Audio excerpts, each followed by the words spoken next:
went to my boss and said to him, you know, I'm going to go do this crazy thing, and I'm going to start this this company selling books online.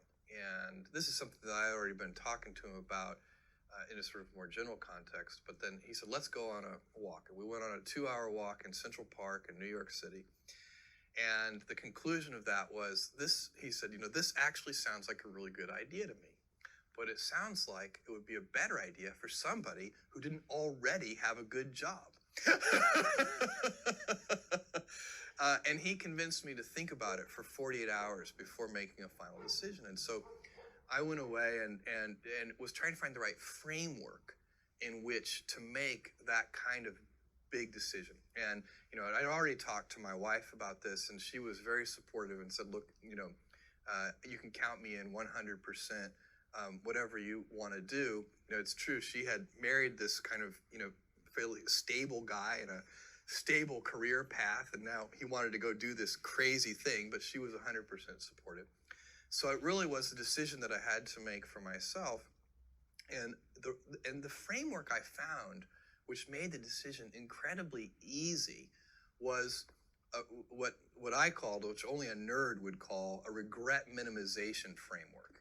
So I wanted to project myself forward to age 80 and say, okay, now I'm looking back on my life. I want to have minimized the number of regrets I have. And, you know, I knew that when I was 80, I was not going to regret having tried this. I was not going to regret having wanted, you know, trying to participate in this thing called the internet that I thought was going to be a really big deal. I knew that if I failed, I wouldn't regret that. But I knew the one thing I might regret is not ever having tried. And I knew that that would haunt me every day. And so when I thought about it that way, it was an incredibly easy decision. And I think that's a very good, it's if you can project yourself out to age 80 and sort of think, what will I think at that time? It gets you away from some of the daily pieces of confusion. You know, I left this Wall Street firm in the middle of the year. When you do that, you walk away from your annual bonus. And that's the kind of thing that in the short term can confuse you. But if you think about the long term, then you can really make good life decisions that you won't regret later. Most regrets, by the way, are acts of omission and not commission. You know, I think most people when they're 80 years old, you know, you can do bad things. You can go murder somebody, and that would be bad, and that would be an act of commission that you would regret. But most, you know, everyday, ordinary, non-murderers, their big regrets are omission. Bill Boeing, Bill Gates, Jeff Bezos, if you looked at what you've brought and the legacy of innovation, how would you describe that? Well, I think what I would hope Amazon's legacy would be is Earth's most customer-centric company. What we have always wanted to do is raise the standard for what it means to be customer-centric to such a degree that other organizations, whether they be other companies or whether they be hospitals or government agencies, whatever the organization is, they should look at Amazon as a role model and say, how can we be as customer-centric as Amazon? Even competitors, I imagine, right? Hopefully competitors as well.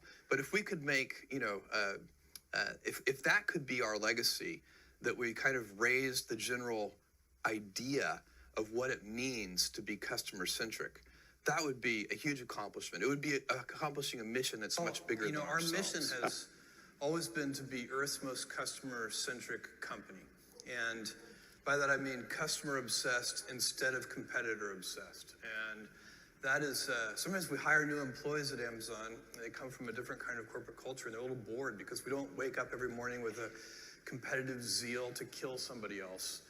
We're more of explorers, and we kind of invent new ways, and we do wild things. A lot of them don't work. There's a lot of risk-taking, a lot of invention, and that is, it works for us. I think one of the good things about taking a customer-centric approach instead of a competitor-centric approach is that if you get ahead in a particular field of, or a particular arena, then you end up still being very motivated. Whereas if you're very competitor-focused, it's really difficult to to stay motivated when you're number one in a particular arena. And so that has served us well. And we have three things today that I think are well-established businesses. We have Amazon Web Services, we have Amazon Prime, and we have our marketplace business where third-party sellers sell on Amazon. And we've got lots of other things we're working on and lots of ideas. They're little tiny seeds that we hope one day will grow into big trees. And we're having a particular case, I laugh a lot. So it is, there are, I think stress, you can be, I think one of the things that's very important to note about stress is that stress primarily comes from not taking action over something that you can have some control over.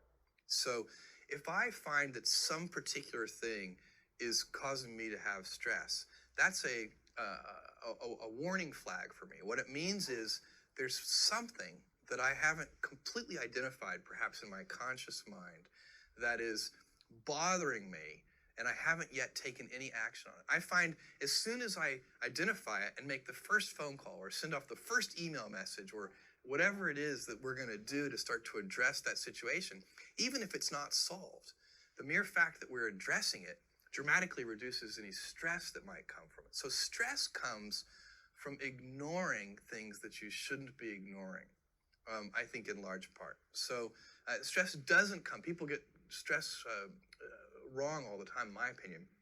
Stress doesn't come from hard work, for example. You can be working incredibly hard and loving it.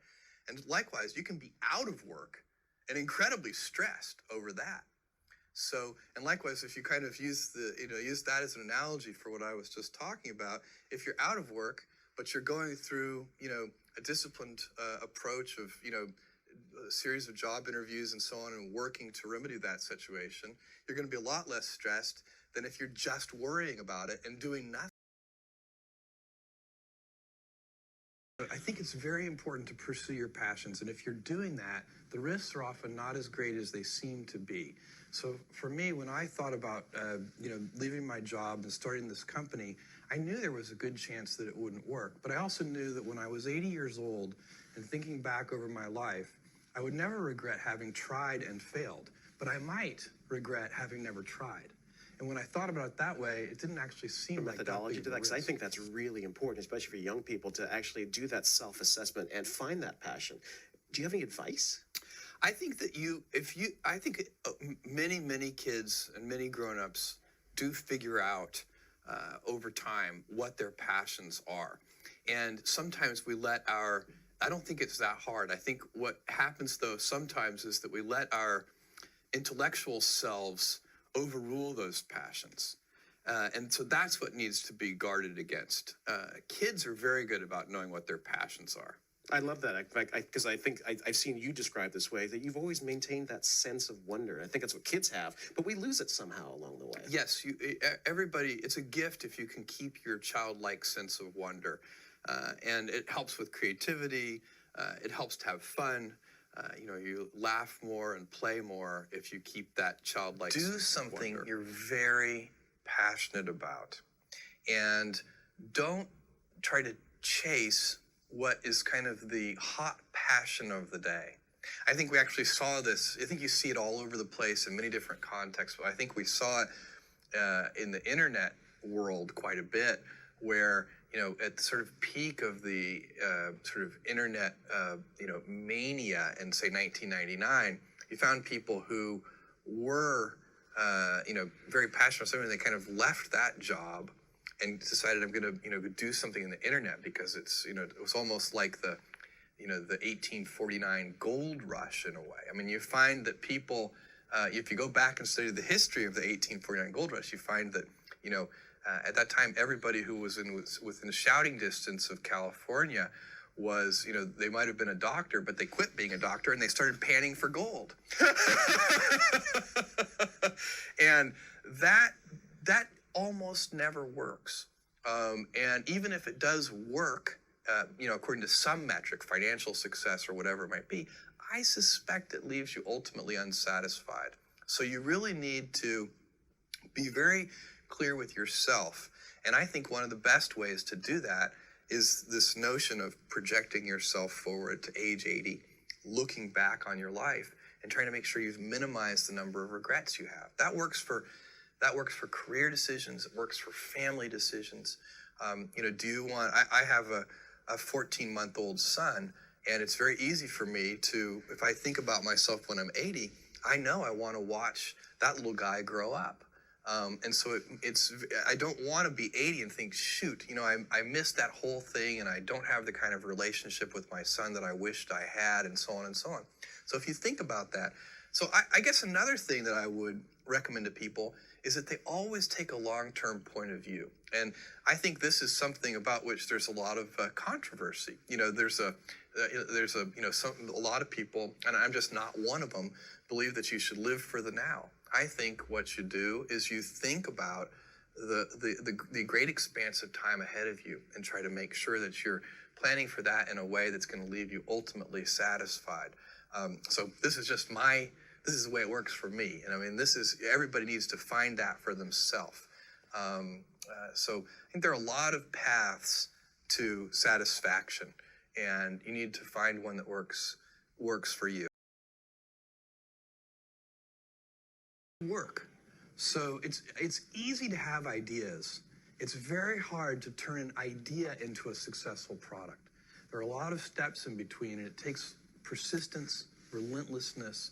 So I always tell people who think they want to be entrepreneurs, you need a combination of stubborn relentlessness and flexibility. And you have to know when to be which. And basically, you need to be stubborn on your vision, because otherwise it'll be too easy to give up. But you need to be very flexible on the details, because as you go along pursuing your vision, you'll find that some of your preconceptions were wrong, and you're going to need to be able to change those things. So I think taking an idea successfully all the way to the market and turning it into a real product that people care about and that really improves people's lives is a lot of hard work.